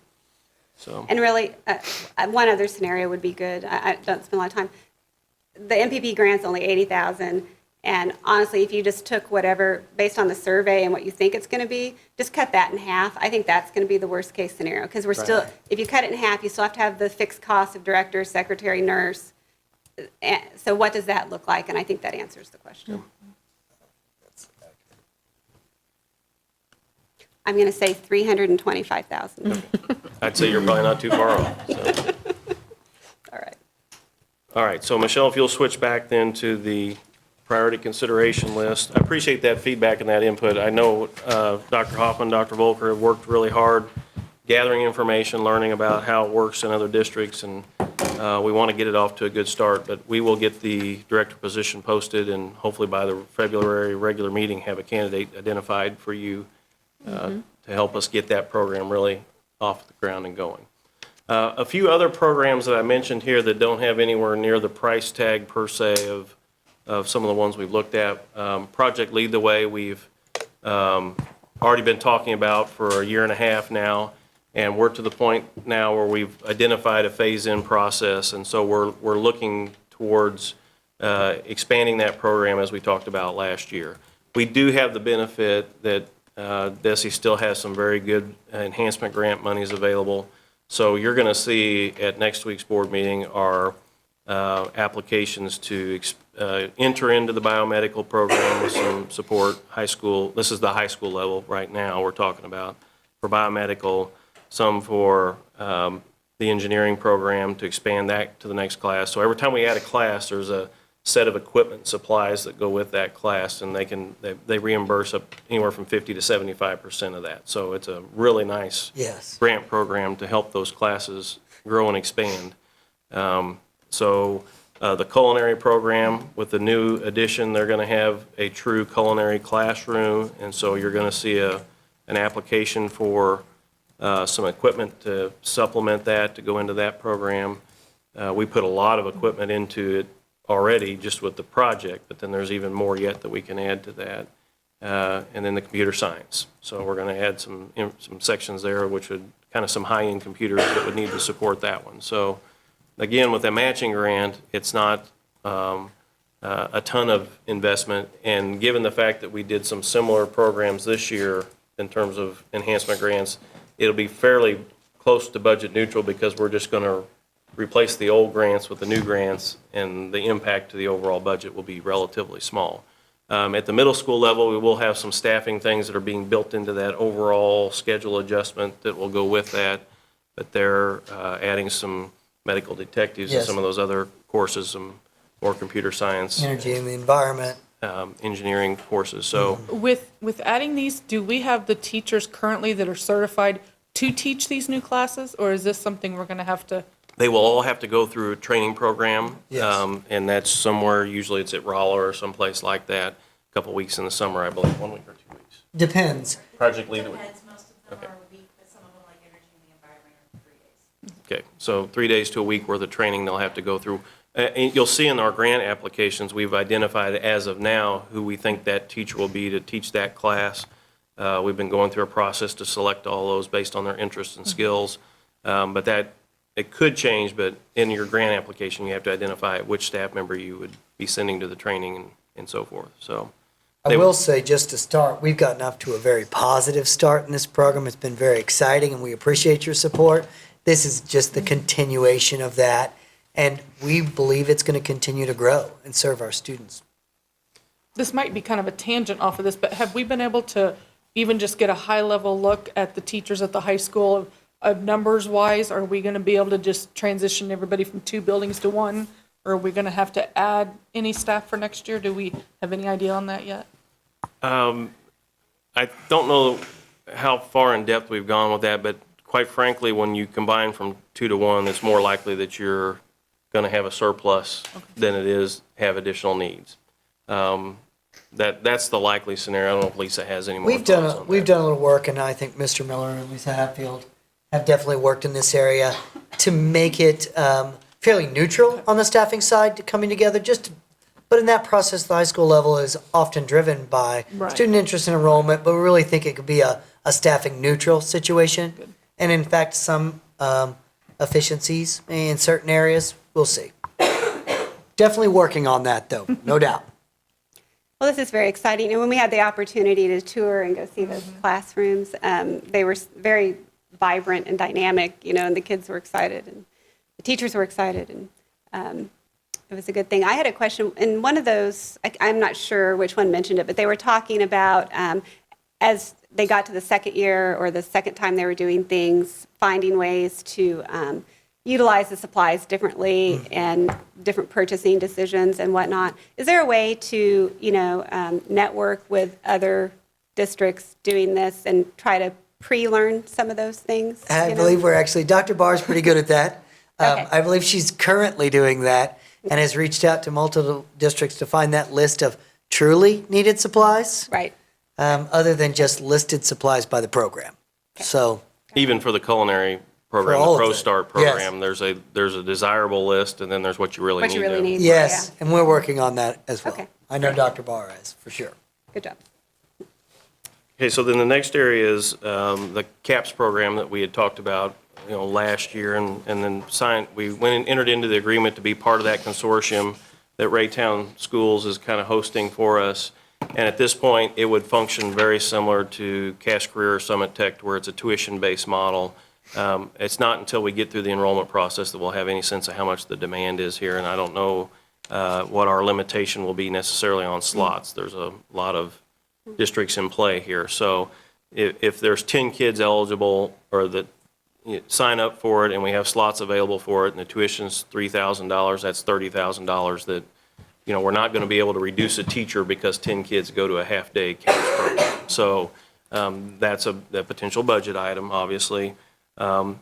Collectively, between all of our efforts in dual credit, advanced placement, international baccalaureate, Summit Tech, Cash Career, now Southland CAPS, and Project Lead the Way, I think what we're doing is providing more opportunities at the high school level that keeps kids engaged at a higher level and prepares them for whatever their interest is. So it's truly moving us past that senior year. I want to take it easy so I can, because I know I'm going to work hard in college. There's so many good choices here. I'm having a hard time picking classes because I like all of these opportunities. Well, I would like to share with the board, I've ran into several parents just coincidentally over the last couple of weeks with children in the IB program.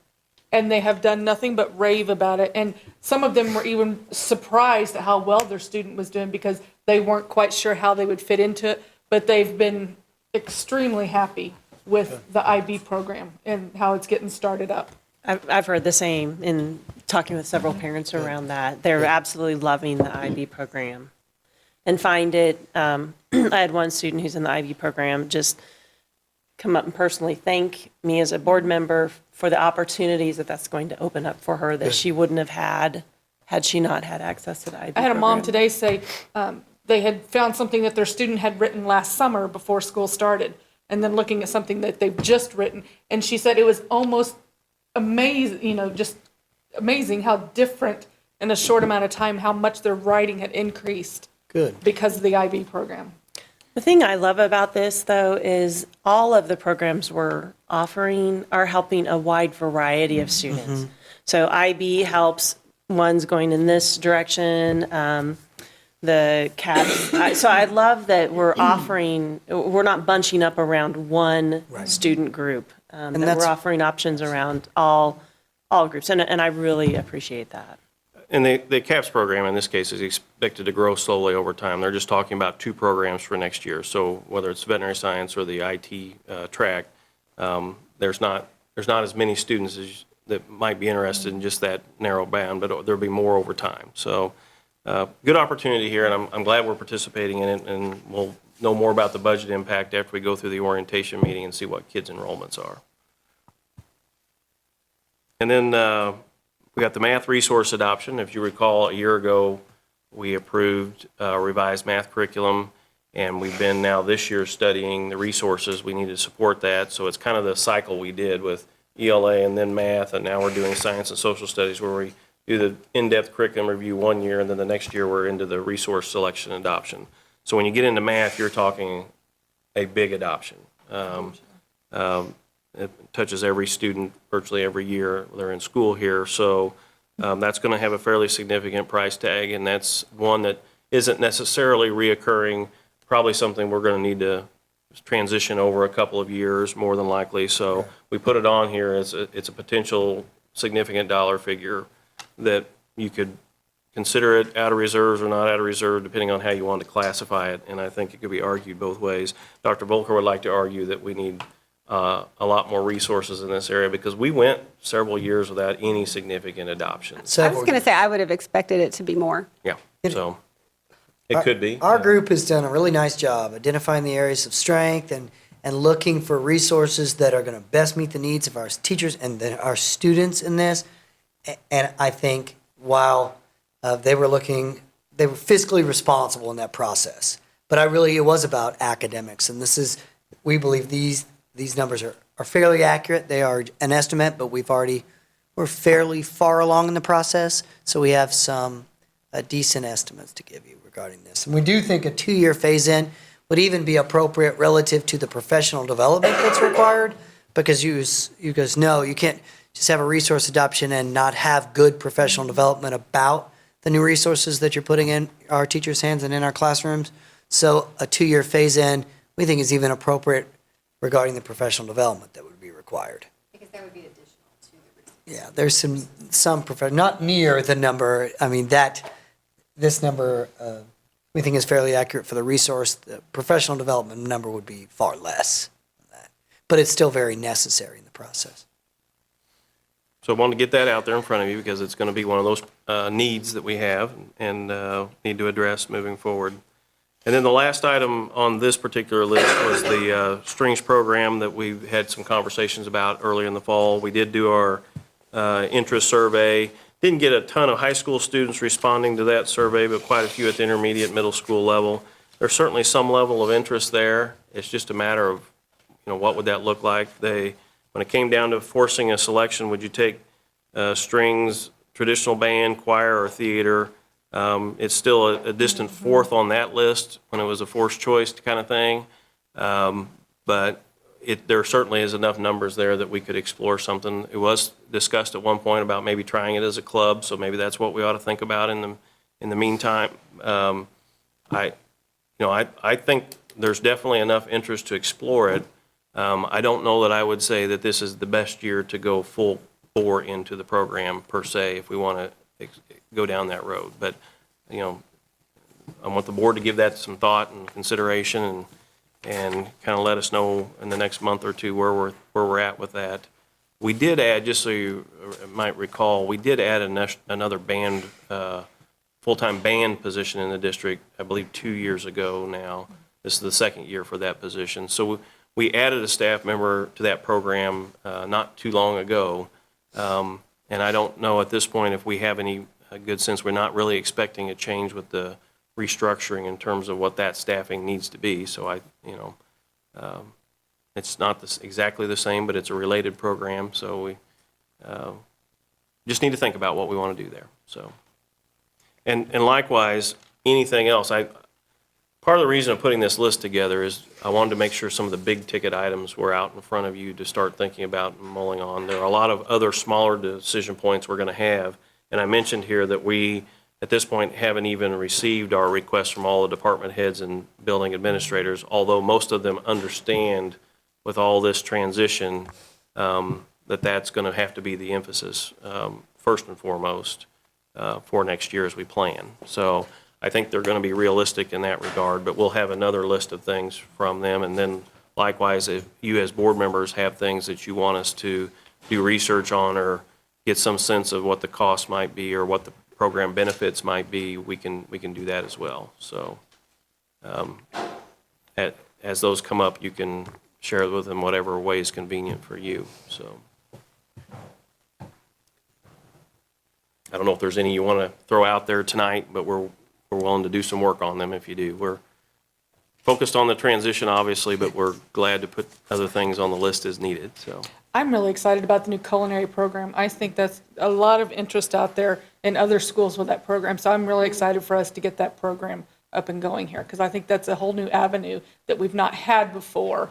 That's Yeah. going to be a really good program. You know, we've got the offering it in a traditional family consumer science classroom is just not the same. So having it in a true commercial kitchen setting is going to make it Well, kids dramatic. can graduate from high school and get a fairly decent job through that program. Absolutely. I like I like all of these things that we are offering. I want to make sure that we're not starting too many things. I want to make sure that we're doing the things we've started well. So I'm not opposed to other ideas, but I'd really like, we've got several things that we wanting to launch next year, and I want our focus to make sure what we're doing well. Well, and then I was thinking about that too. You know, there's a lot of major change happening next year. I mean, even though people will be doing the same things, you know, having new buildings, you know, the whole transition process, Right. things are going to come up that we haven't even thought about, you know, that we won't know till next year. And so you have that going on. Yeah, so as long as we're thinking about not overloading, Right. you know, teachers and staff with all the things that are going to happen next year. I think the list that we have here in front of you is really the things that we already knew about. They were you know, we knew we were working on our math resource Right. adoption. We knew we were working on the early childhood program. We knew we were working on these capital improvement projects that we need to finish the transition. So we didn't add anything that I consider new to the list. It was all things that have been in the works for We had a talked little at while. one time about possibly coming up with something at the academy for the 6-8 level. Is that still in play, or is that? It hasn't risen to our, what I consider the top group of our priority list at this point. So it'll be interesting to see as we move to the 2-building middle school and have a little bit smaller grade level numbers at each school, if that's going to change the environment, or some of the academic supports that we're trying to address through the schedule might do some of the same. So my hope is that the demand will be less instead of more with this transition and the schedule adjustments we're going to bring to you next month. But it's a good point. It needs to be on the list, but it Well, hasn't. you know, I think we kind of caution ourselves a little bit. Just because somebody's going to the academy doesn't mean they're a bad kid. Oh, no. You know, but that perception is out there, and so they just need a different environment. Yeah, I like to, at the middle level, to think of sometimes a different programming. You know, as we're adding different offerings for our kids at the middle level even, getting those kids engaged and interested at that level is really important. So I think maybe sometimes not essentially maybe having a separate alternative school, but having different course offerings and programming so those kids that are really interested in tech or really interested in industrial things have that opportunity. Well, at and the some middle kids school. just don't function with 2,000 other people around Right. them. Right. You know, Right, and so It's we more have difficult. environments where they feel comfortable. That's Yeah, one of the. we can definitely look. In the short term, one of the advantages of having both middle schools at about 75% of capacity. it's If we want to true. carve off a little space away from other kids, there's an opportunity. We're going to be do able that. to now. Yeah, If that's a we good think point. For an intervention program or some other support, whatever it might look like. So got a little more flexibility, at least for a few years anyway. Yeah. All right. Well, I appreciate the feedback about not trying to do too much, and so we've highlighted the things we know we need to keep working on at this point. So again, in February, we'll bring back our facility improvement list, some of those capital items and the one-time supply items we know we're going to need to address. We'll have a draft list of that and some potential plans for you to look at. That's moving along fairly well. And then in March is when we'll have our full-blown budget discussion. We'll know a lot more about state revenues. Maybe we'll know something about MPP grant by then. We'll Are we see. going to be affected at all yet on the reduction in transportation for this year? We're doing a budget adjustment in the board, for the board packet next week, and we have lowered our estimate by about $150,000 for the district through the two different withholdings. We were probably a little high on our budget to begin with, and they've since withheld twice now. So some of that may still get released by the end of the year, but depends on which prognosticator you're talking to at this point. So we are going to adjust that, but thankfully we've got enough other positive adjustments that we're still relatively neutral overall right now. And so at this point, that's the only thing that we're aware of with certainty. Well, and it's not even certain even at this point, because a withholding could still be released if the revenues are there later in the year. So it's still pliable, and transportation traditionally has been the wild card to where Because they can say it doesn't impact the classroom. there, in the last 5 to, I would say, 7 or 8 years, almost every year money's been withheld, and almost every year, some if not all of it's been released later in the year. So it's kind of, it just moves back and forth through the course of the budget cycle.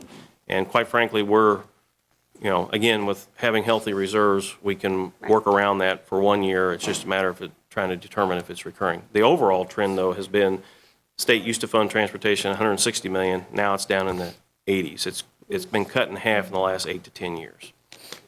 So that trend is still working the wrong direction.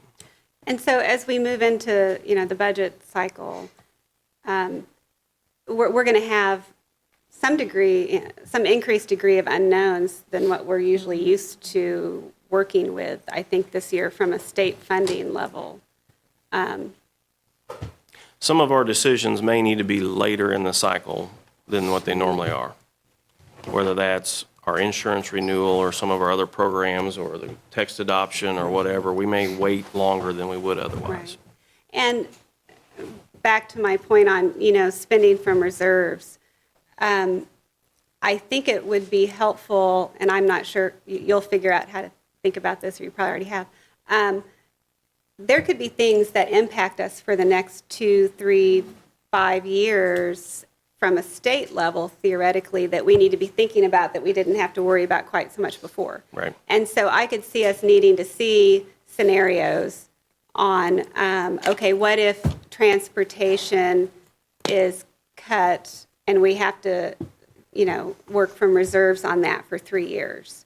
Everything sooner or later turns around one way or another, or until we have time to come up with another alternative. Usually you're looking at a 2 to 3 time frame where you have to come up with the money until you figure something else out or the situation changes. So I think we'll need to see some worst case. Yeah. What if the state, Yeah, our first thing, usually the first trigger in that is what the draft budget. By spring break, the draft budget usually is pretty close to where it's going to end up at the end of the year. And that's really the big domino in this discussion. I reserve a lot of judgment till we see what that looks like. Quite frankly, I personally don't think it's going to be quite as bad as some are making it out to be, but it's too early for me to have any confidence in that opinion. So let's wait and see. And by the time we get to mid-March, we'll have some sense. Normally, the draft budget's released with the governor's address, and with a new transition leadership, they haven't done that yet. It's going to be a couple weeks behind, so. Yeah, and they're really getting bills through a whole lot quicker this year, so it's going to be interesting. okay.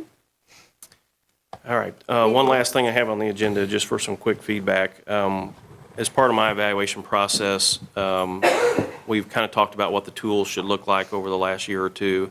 And so traditionally, I've had 3 or 4 goal areas, and I've focused on those, and we've gotten feedback on those. But that's not the totality of what my job responsibilities are. So I think there was an interest in expanding the feedback opportunity, and I certainly welcome that. So I tried to put together a little collection feedback tool that doesn't just cover the 3 goal areas, but also all the other standards that are in my evaluation model, if you will, that we adopted back in 2013. So there is nothing in this that is not somewhere included in the current evaluation document. It was just trying to capture it in another feedback tool And it They- still meets not MSIP, but the new guidelines. The evaluation criteria, yes, it's still consistent with all of that. So the idea here is that on each of these standards, there might be 6 to 8 or 10 different indicators. I could write a narrative under each of the standards. It might be a couple paragraphs that highlights some of the things that I think that I've either worked on or accomplished, or collectively as our team, we've moved ahead with. And that give you some information to rely on as you're giving feedback. With the idea that I'd write those narratives in addition to what I usually do with my 3 goal areas or what have you, and then you would have that as a resource document as you filled this out. So Kim and I have kind of hashed this back and forth a little bit and wanted to get it in front of you to see if they had any questions or concerns, and then we would just, if we're okay with it, move forward and use this revised tool, if you will. And just a little bit of background, you know, we've had so many different superintendent evaluations in the past 6 years. But what we started with 5 or 6 years ago was an evaluation that measured things that really had no impact on the success of achieving our goals. And so and it was too long. So then we kind of swung the other way, trying to measure goals, but it wasn't really substantive enough to provide good feedback. Wasn't holistic, if you will. Yeah. And so from my mindset, we were trying to get to that point kind of in the middle where, one, we're measuring things that actually contribute to achieving the things that are our goals, and with enough specificity that it's meaningful and that it complies with requirements, state requirements. So this is where we landed, but wanted to get feedback from everyone to see if there were other things that were important to have in there or not. And we can always add things later. Yeah. Because we change it frequently. The key is that everything that's there is consistent with our current Yeah. overall model. We just tried to pull together in a little different format. I think it's good to continually reevaluate it and make sure that, that our evaluation is evaluating what we want it to evaluate. I think it's fair that we're doing that for the teachers. It's fair to do that for the superintendent. I like the way it's lined up with all the areas that are suggested by the state. I like the effectiveness continuum spectrum. And I like especially in this one, establishing it versus implementing it, because you can do really good at establishing it. So I like that there's, under that same goal, that we're addressing different aspects under that. So, so this looks good to me to move forward with. I think it is a good balance of the two extremes you were talking about. And yeah, so I think it's worth putting effort into moving forward with this model. I think a spectrum is helpful, but breaking it down into reasonable measures is helpful as well. So I like the way those two are combined. Any other comments or input on it? Just having done some of the other evaluations that we have done in the last few years, this seems like it's going to be a lot more effective of an evaluation, so thank you. And after we go through it this year, if we have thoughts or ideas, we can always fine tune it. So. Continuous improvement mindset. Okay, That's what it's all exactly. about. Exactly. Okay, well, very good. Then we will proceed with this one. Okay. Was that anything else? Anything else, anyone? I know we always do this, but I just want to say I appreciate all the work you guys put into these presentations and for wanting to continue to improve our district. So very much appreciate all the work you do. I know you all work very hard, so. Good Greatly team. appreciate it. Even when you're not feeling well and have to come with a box of Kleenexes. You're doing great. I think we're all kind of under the weather. So. I know. Well, thank you all. The meeting's adjourned. All right, thank you. All fiesta time.